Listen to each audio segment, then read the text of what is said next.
제16장 풍요 속의 궁핍. 모모가 기계에 커다랗고 멋진 승용차로 돌아와 옆에 앉자 운전사가 물었다. 어디로 갈래? 모모는 어리 빠진 듯 앞만 뚫어지게 바라보았다. 뭐라고 말해야 할까?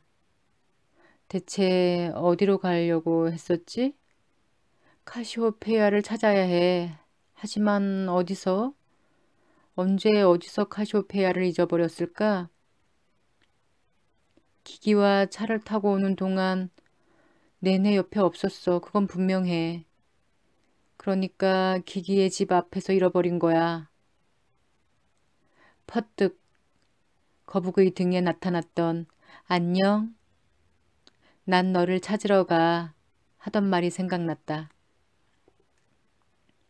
카시오페이아는 모모가 곧 자기를 잃어버리게 되리라는 것을 미리 알고 있었던 것이다. 그래서 나를 찾으러 간다고 했던 거구나. 하지만 난 대체 어디서 카시오페이아를 찾아야 하지? 운전사는 손가락으로 운전대를 톡톡 치며 물었다. 자, 얼른 말할래? 난 널 태워다 주고도 할 일이 많아. 모모는 대답했다. 기기네 집으로 데려다 주세요. 운전사는 조금 놀란 표정을 지었다.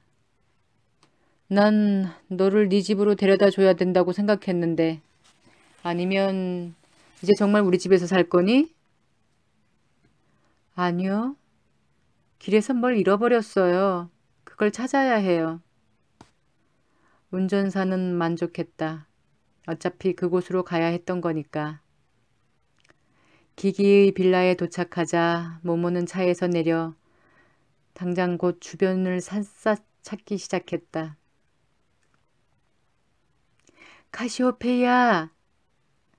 모모는 나직한 목소리로 몇 번이고 소리쳐 불렀다. 카시오페이아!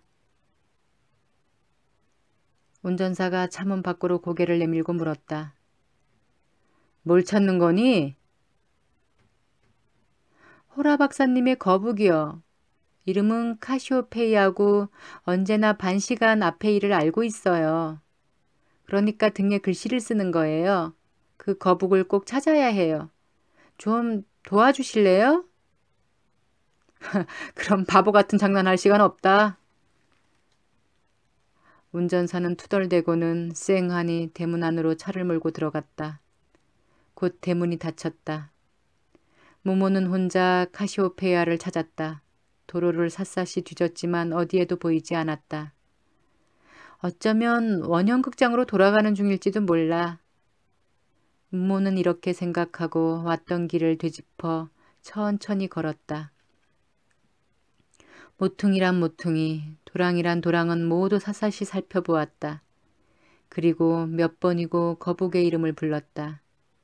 하지만 모두 헛일이었다. 모모는 밤이 이슥해서야 옛 원형극장에 도착했다. 사방이 깜깜했지만 있는 힘껏 구석구석 꼼꼼히 찾아보았다. 모모는 어떤 기적이 일어나 거북이 자기보다 먼저 집으로 돌아왔을지 모른다는 신락 같은 희망을 품었다. 하지만 그처럼 느린 카시오페이아로서는 물론 불가능한 일이었다. 모모는 침대로 기어들어갔다. 생전 처음으로 정말 혼자가 된 것이다. 다음 몇 주일 동안 모모는 정처 없이 대도시를 돌아다니며 도로 청소부 배포를 찾았다. 그의 행방을 알려주는 사람은 아무도 없었다.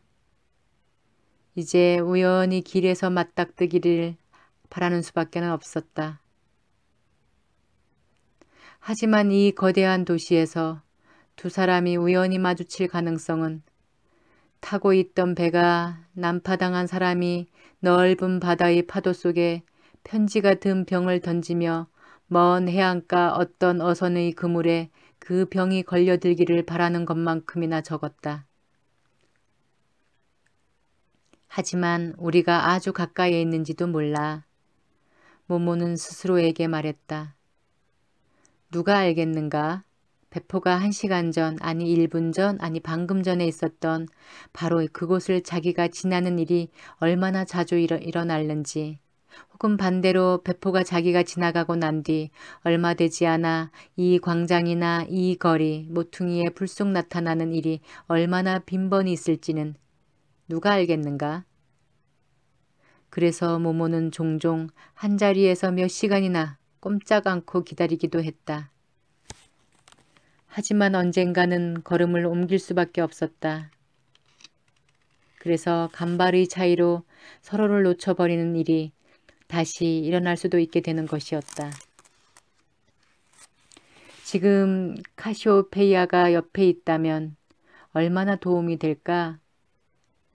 카시오페이아가 곁에 있다면 기다려 또는 계속해서 가 하고 충고해 줄 수도 있으련만.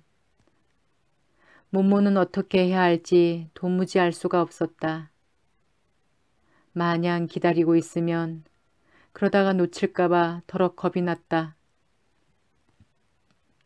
기다리지 않고 있으면 이러다가 놓치지 않을까 걱정이 되었다. 모모는 예전에 항상 자기를 찾아오던 아이들도 눈여겨 살펴보았다. 하지만 한 명도 만날 수 없었다. 도대체 거리를 다니는 아이가 한 명도 없었다. 이제는 아이들이 보살핌을 받고 있다는 니노의 말이 떠올랐다. 모모가 경찰관이나 어른 손에 끌려 타가소에 들어가지 않은 것은 회색 신사들이 은밀한 감시의 눈길을 잠시도 늦추지 않았기 때문이었다. 모모가 타가소에 들어가는 것은 그들이 모모에 대해 짰던 계획에 들어맞지 않는 일이었다. 하지만 모모는 그런 사실을 까맣게 모르고 있었다. 모모는 날마다 한 번씩 니노네 식당에 밥을 먹으러 갔다. 하지만 처음 만났을 때보다 더 오래 이야기를 나눌 수는 없었다. 니노는 여전히 바빴고 언제나 시간이 없었다. 몇 주일, 몇 달이 흘렀다. 여전히 모모는 혼자였다. 어느 날 딱 한 번 언뜻 어떤 사람을 본 적이 있긴 했다. 그날 모모는 저녁 노을이 질 무렵 어떤 다리 난간에 앉아 있었다. 그때 저 멀리 다른 다리 위에 등이 구부정한 조그마한 사람의 그림자가 어른거리는 것이 언뜻 눈에 들어왔다. 그 사람은 목숨이라도 달린 일인 듯 빗자루를 마구 휘둘러대고 있었다. 모모는 그 사람이 배포 할아버지라고 생각하고 소리쳐 부르며 손짓을 했다. 하지만 그 사람은 한순간도 비질을 멈추지 않았다. 모모가 다른 박질해 뛰어갔지만 다리에 이르니 이미 사라지고 없었다. 모모는 마음을 달래려고 스스로에게 말했다. 배포 할아버지일 리가 없어. 아니, 절대 그럴 리 없지. 난 배포 할아버지가 어떻게 빗질을 하시는지 잘 알고 있거든. 모모는 종종 하루 종일 옛 원형극장터 집을 떠나지 않기도 했다. 이제쯤 모모가 돌아왔을까 싶어서 배포 할아버지가 지나다가 들를 수도 있겠다는 생각이 불쑥 들어서였다. 만약 그때의 집에 없으면 할아버지는 틀림없이 아직도 모모가 돌아오지 않았다고 생각하리라. 여기서 다시 모모는 부질없는 생각에 속을 끓였다.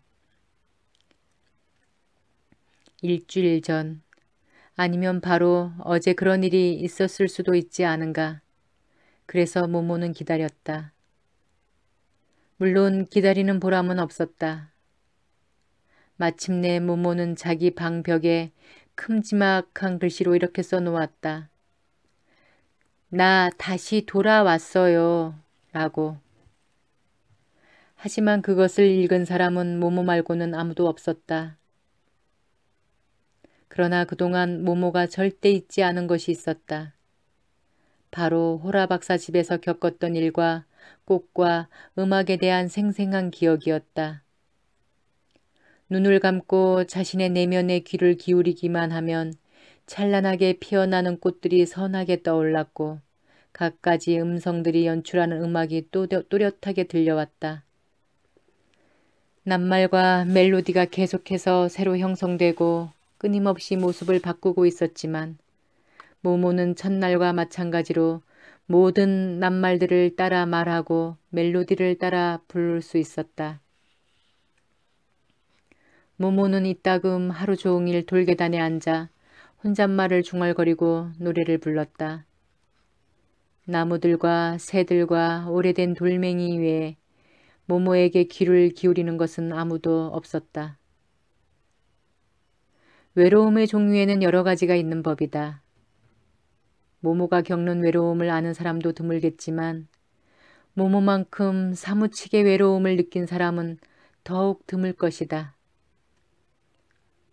모모는 헤아릴 수 없이 많은 보물이 가득 쌓여 있는 동굴에 갇힌 것 같은 느낌이었다. 많은 보물은 점점 더 불어나서 숨이 막혀 죽을 것만 같았다. 그런데 출구가 없었다. 어느 누구도 보물을 해치고 모모를 구하러 올 수 없었다. 사람들에게 자기가 여기 묻혀 있다고 알릴 수조차 없었다. 모모는 그렇게 시간의 산, 땅속 깊이 파묻혀 있었던 것이다. 차라리 음악을 듣지 않고 색채들을 보지 않았으면 하고 바랐던 때도 있었다. 하지만 막상 선택을 하라고 했다면 이 세상 어떤 것을 준다고 해도 음악과 빛깔에 대한 기억과 바꾸진 않으리라. 그 기억 때문에 목숨을 잃는다 해도 마찬가지였다. 이제 모모는 깨닫게 되었다. 이 세상에는 다른 사람과 나눌 수 없으면 그것을 소유함으로써 파멸에 이르는 그런 보물이 있다는 사실을. 모모는 며칠마다 한 번씩 기기의 빌라를 찾아가 대문 앞에서 오래오래 기다렸다. 기기를 다시 한번 만나고 싶었다.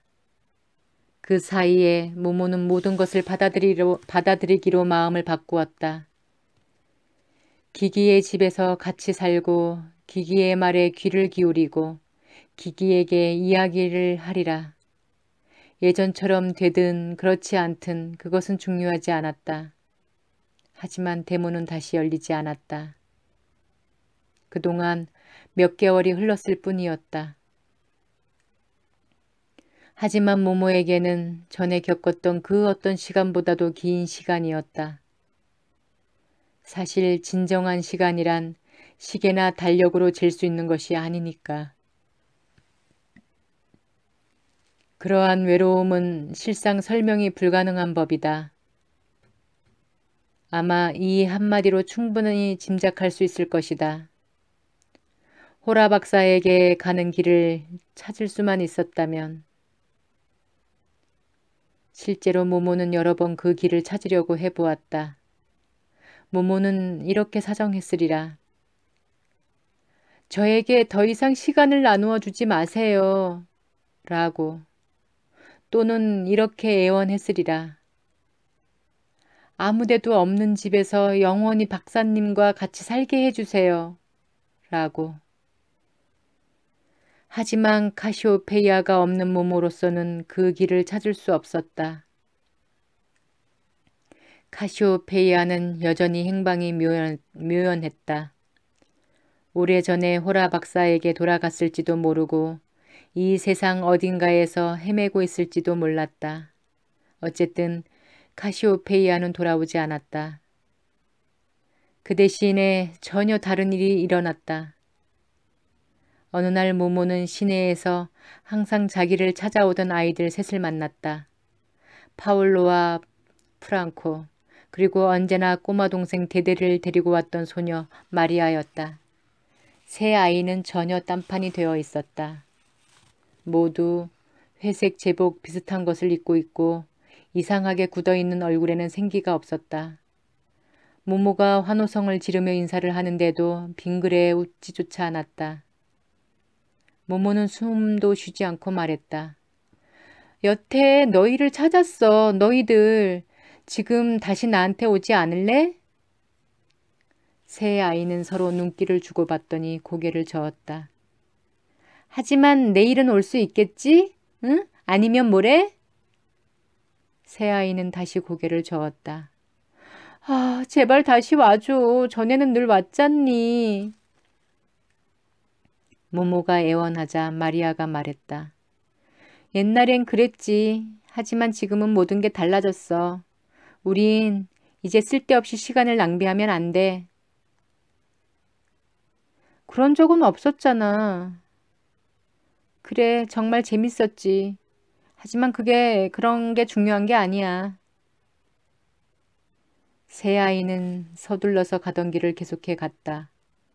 모모는 아이들과 함께 걸으며 물었다. 지금 어디 가는 거니? 프랑코가 대답했다. 놀이 시간에 가는 거야. 거기서 노는 법을 배워. 그게 뭔데? 파울로가 설명했다. 오늘은 펀치카드 놀이를 해. 아주 유익한 놀이야. 하지만 정신을 바짝 차려야 돼. 어떻게 하는 건데? 우리는 모두 각자 한 장의 펀치카드가 되는 거야. 그리고 펀치카드 한 장마다 서로 다른 많은 양의 정보가 담겨 있어. 그러니까 키는 몇 센티미터고 나이는 몇 살이고 몸무게는 몇 킬로고 하는 것들 말이야. 하지만 물론 우리 각자에 대한 진짜 정보는 담겨 있지 않아. 그러면 너무 쉽지 않니? 우리는 이따금 긴 숫자가 되기도 해. M, U, X, 7, 6, 3, Y처럼 말이야. 그 다음엔 서로 뒤섞여서 하나의 카드함에 들어가게 돼.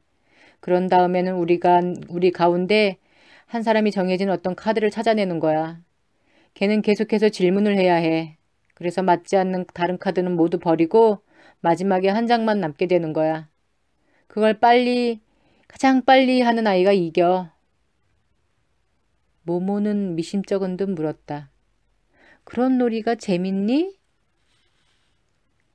마리아가 자신 없는 투로 말했다. 그건 중요하지 않아. 그런 식으로 말하면 안 돼. 그럼 뭐가 중요한데? 파울로가 대답했다. 그게 우리 앞날에 유익한지 아닌지 그게 중요한 거야. 어느새 아이들은 커다란 회색 건물의 정문 앞에 다다랐다. 정문 위에는 타가소라고 쓰여 있었다. 모모가 말했다. 너희들에게 해주고 싶은 말이 정말 많은데. 언제 한번 다시 만나자. 마리아가 서글프게 말했다. 다른 많은 아이들도 문 안으로 들어가고 있었다. 모두 모모의 새 친구와 비슷한 모습이었다. 프랑코가 불쑥 입을 열었다. 너랑 놀 때가 훨씬 재밌었어. 그땐 우리한테도 멋진 생각이 계속해서 떠올랐는데. 하지만 거기서는 아무것도 배울 수 없대. 그냥 도망쳐 나오면 안 돼? 모모가 제안하자 새 아이는 고개를 살레살레 흔들고는 누가 듣지 않았나 해서 주변을 둘러보았다. 프랑코가 속삭였다. 난 벌써 여러 번 그래 봤어. 처음에 말이야. 하지만 소용없어. 꼭 다시 잡혀오거든. 마리아가 주장했다. 그렇게 말하면 안 돼. 결국 우리를 위해서 그러는 거야. 모두 입을 다물고 묵묵히 앞만 바라보았다. 이윽고 모모가 용기를 내어 물었다. 나도 데리고 가줄래? 난 지금 언제나 혼자야. 그러자 정말 이상한 일이 벌어졌다. 미처 대답도 하기 전에 거대한 자석의 힘에 끌리듯 아이들이 건물 안으로 빨려 들어갔던 것이다. 아이들 등 뒤에서 우르릉 문이 닫혔다. 모모는 입을 딱 벌리고 그 광경을 바라보았다. 하지만 잠시 뒤에 모모는 문 쪽으로 달려갔다. 초인종을 누르거나 아니면 문을 두드릴 생각이었다. 무슨 놀이든 상관없으니 같이 놀아달라고 사정해볼 작정이었다. 그러나 문을 향해 한 걸음 내딛자마자 공포로 몸이 뻣뻣하게 굳고 말았다. 모모와 문 사이에 난데없이 회색 신사 하나가 서 있었던 것이다. 그는 입술 가장자리에 시가를 물고 엷은 미소를 띠며 말했다. 소용없다. 들어갈 생각은 아예 하지도 마라. 네가 이 안에 들어가는 건 우리 계획에 없으니까. 왜요? 예의 그 얼음처럼 차디찬 한기가 스멀스멀 올라오는 것 같았다. 우리는 너에 대해 다른 일을 계획하고 있는 중이거든. 회색 신사는 담배 연기를 뿜어 고리를 만들었다. 그 고리는 올가미처럼 모모의 목에 걸렸다가 서서히 사라졌다. 행인들이 그들을 지나쳐 갔지만 모두들 몹시 바쁜 것 같았다. 모모는 손가락으로 회색 신사를 가리키며 도와달라고 소리치려고 했지만 목소리가 나오지 않았다. 그만둬. 회색 신사는 즐거운 기색이라고는 눈꼽맞이도 없는 잿빛 웃음을 지었다. 우리를 아직도 그렇게 몰라? 우리가 얼마나 막강한 힘을 갖고 있는지 아직도 모르겠어? 우리는 네게서 친구들을 모두 뺏었다. 이젠 아무도 너를 도와줄 수가 없어. 우리는 너도 마음대로 할 수 있지. 하지만 보다시피 너를 해치진 않아. 모모는 힘겹게 물었다. 왜요? 네가 우리를 위해 조그만 일을 하나 해주었으면 하거든. 현명하게 굴면 난 너 자신과 친구들을 위해 많은 걸 얻을 수 있을 거야. 넌 너 자신과 친구들을 위해서 많은 걸 얻을 수 있는 일을 하고 싶지 않니? 예. 모모가 작은 소리로 대답하자 회색 신사는 엷은 미소를 지었다. 그럼 오늘 밤 자정에 만나 의논해 보자꾸나. 모모는 잠자코 고개를 끄덕였다. 하지만 회색 신사는 벌써 그 자리에 없었다. 다만 시가연기 한 자락이 여전히 허공에 걸려 있을 뿐이었다. 회색 신사는 어디서 만날지 그 장소는 이야기하지 않았다.